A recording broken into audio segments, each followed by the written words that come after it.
ચલો તમારી ચોપડીની અંદર હા આ બાજુ ધ્યાન આપો। આ ચોપડીની અંદર જુઓ ચિત્ર આપેલું છે।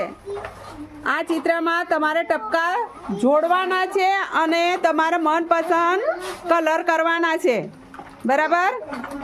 ચલો કલર કરવાનું ચાલુ કરો તો।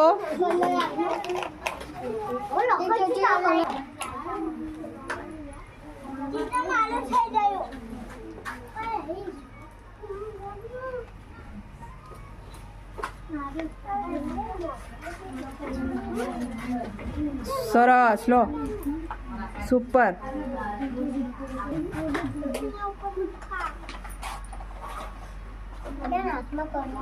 હા